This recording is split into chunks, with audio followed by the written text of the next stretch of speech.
Today at Manchester Theatres, it is my pleasure to be joined by Greater Manchester's very own Soraya Mafi, who is coming to Lowry from the 13th of March in the Opera North production of The Magic Flute. Now, Soraya trained at the Royal Northern College of Music, where she is also an inaugural honorary associate artist, and she has worked with prestige companies such as the Seattle Opera and the English National Opera, as well as performing at Glyndebourne and the Edinburgh International Festival.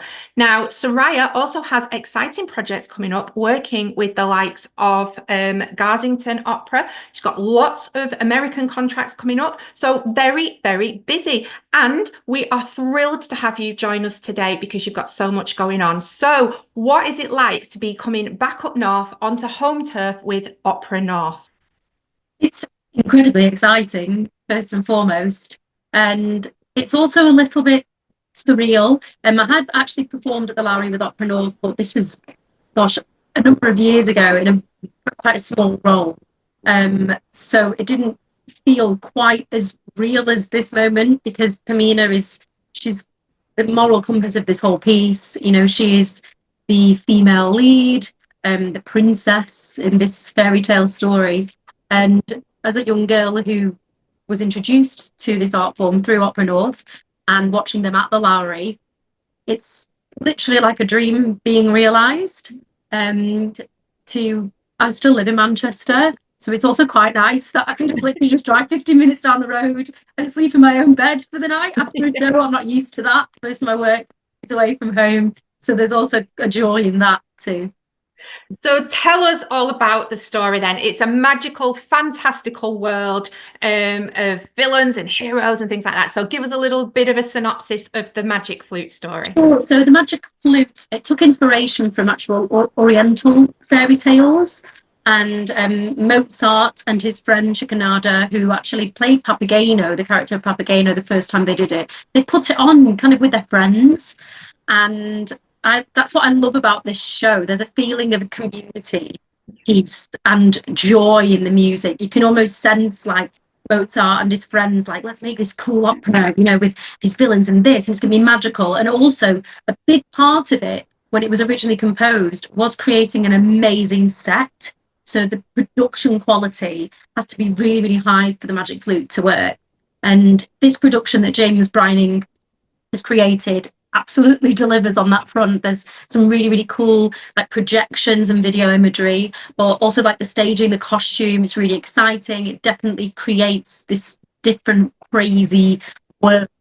And my character, Pamina, she is, as I said before, a princess, and her mother is the kind of infamous Queen of the Night. And a lot of people would be familiar with one of her arias, which has got a lot of very high staccato short notes and very kind of menacing.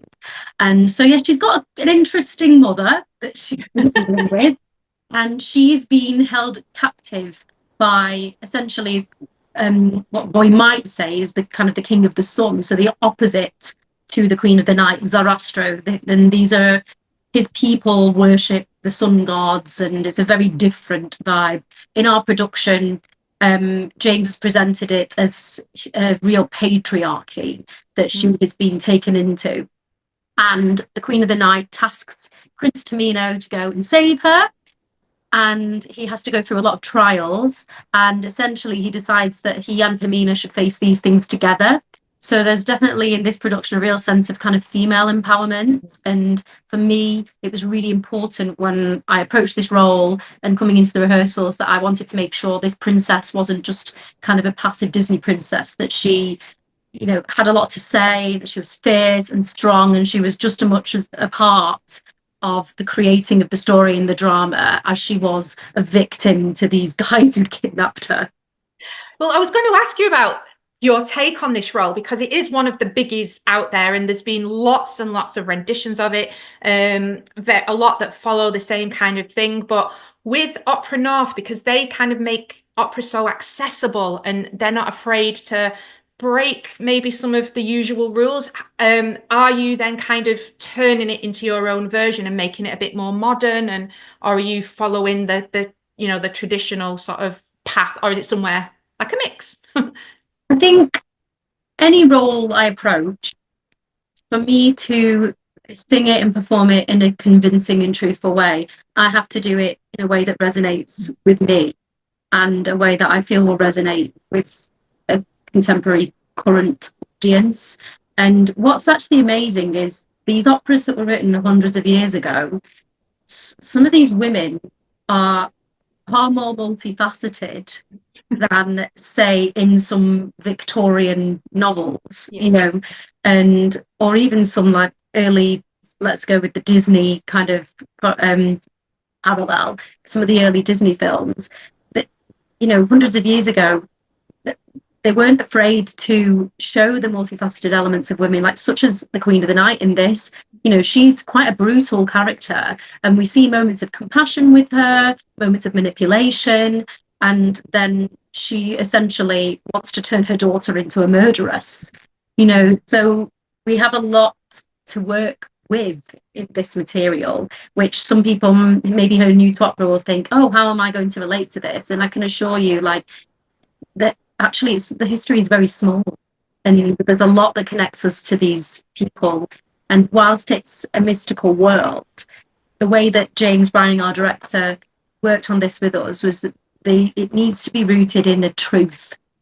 And so how he's presented it with this idea of this patriarchy, and how do these women deal with that, and how are the women in this kind of cult, I suppose, how comfortable are they, you know, so that we see a community of people that reflects modern day.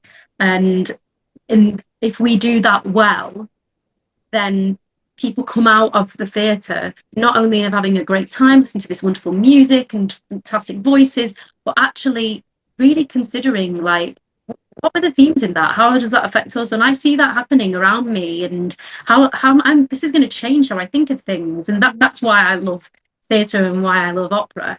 So going back to how I come into the role, every single time I step into a rehearsal room, I'm thinking it's my duty to bring myself to this character, because no one is interested in art by numbers. You know, what makes theatre exciting is it's live, and it's not, you know, just putting Netflix on, I'm going to watch that film again, you know, or that series again. It's going to be different every time, and it's something that's living with us.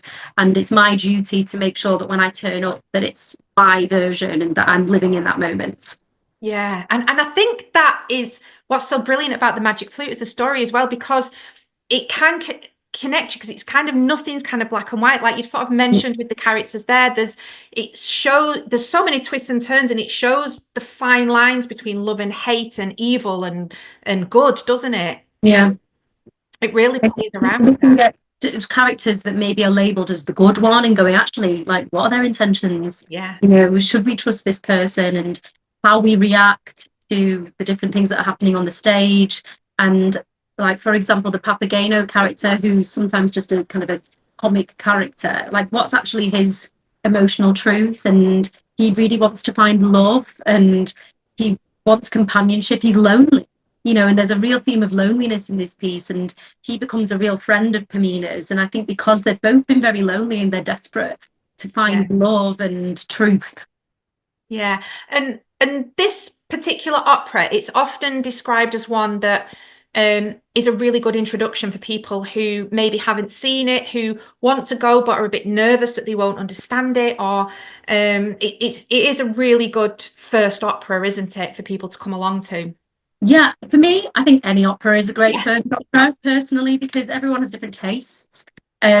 So I think just always try. And there's actually elements of the Magic Flute that when I first looked at it, I was like, oh, this is quite a complex story, because fairy tales are complicated. Yeah. You know, and you're like, who's the goodie? Who's the baddie? You know, what's going on here? And it's our duty as the performers to make that clear. And I think in this production, it is very, very clear, because of how James sets it up from the start. He sets it in a very real world. You can see, like, oh, that's that character, and that's that before we go into fairy tale land. But the great thing about particularly this production of Magic Flute is, one, it's in an English translation. So there isn't that immediate barrier of it being a language that you don't understand. And there is also still the surtitles. So obviously when we're singing, just as with any singing, regardless of whether it's opera or pop or rock, sometimes you can miss a word. Yes. So you can just quickly, glance up there. But another job of ours is to try and make our text as clear as possible. And the other thing is there is actually dialogue in this piece as well. So there's, that kind of slight respite sometimes if you're getting used to the sound of the operatic human voice. And it's quite nice sometimes to hear an opera singer's speaking voice. It can be a bit of a surprise. It's like a change of texture for your ears. So there's that element of it being a bit more music theatre in that respect. Yeah. And the other reason I think it's brilliant is because the characters are very accessible. And they're people you could imagine in real life as much as you'd like, oh, there's the fairy tale villain and, the pantomime hero and his best mate. They also feel like human beings you could meet in the street, which is why I really love this production. Plus, people will definitely know some of the tunes.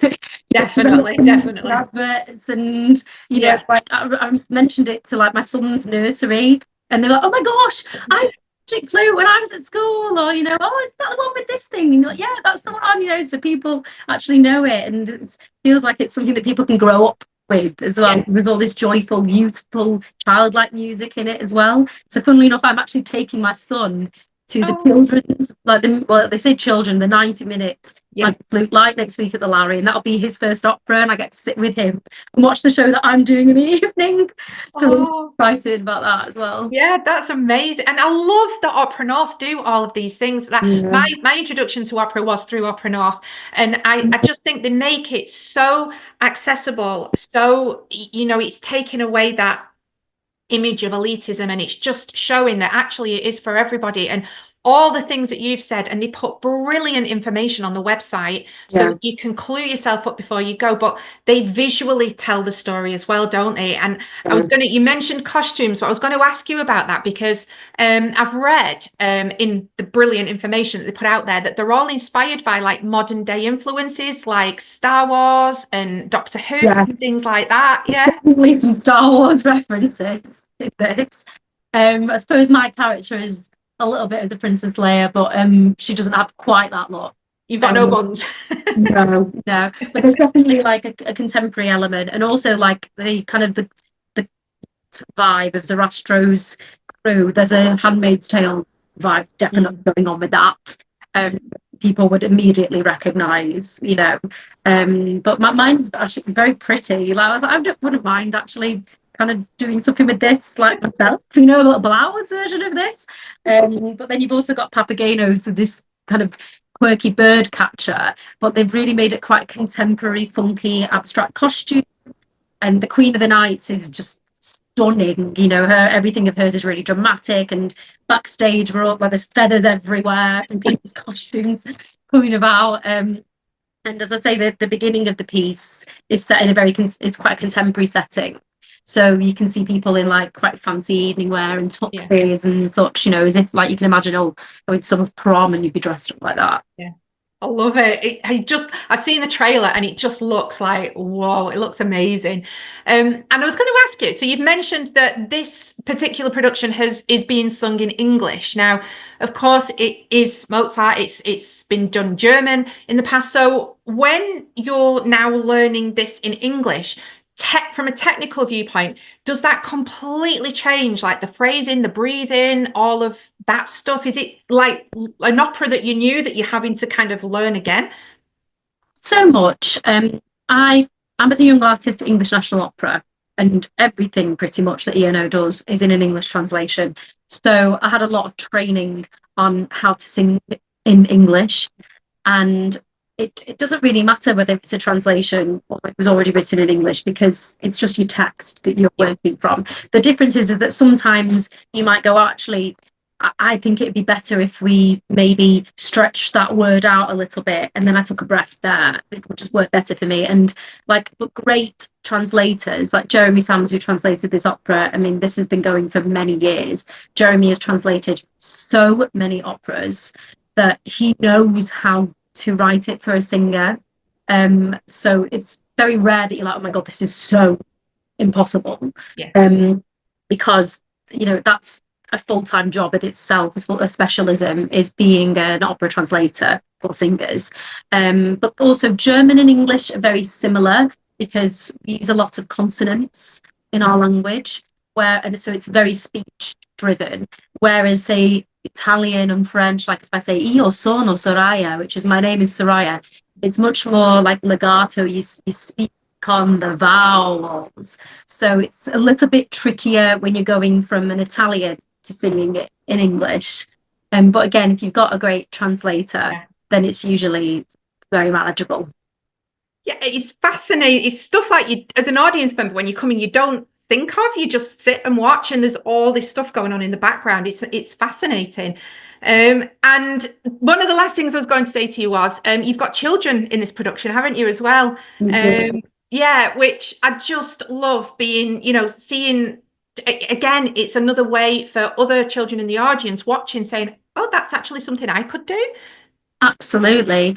And so it's the three boys are the three sung roles in this, and they have sometimes been cast as women, and in this it's a mix of young boys and young girls, and they are so talented. But what I love is that James has not only got the three boys singers, but he's also brought children into the world, particularly for Papageno and Papagena, and it just brings a joy. And for us as performers as well, sometimes it can get a bit serious, you know, you're like, oh my god, what's my emotional truth? And then you're backstage with the kids and they're like playing like some silly like game, and they're like, you know, what's the word, oh my god, what's it called, doing this, I can't remember.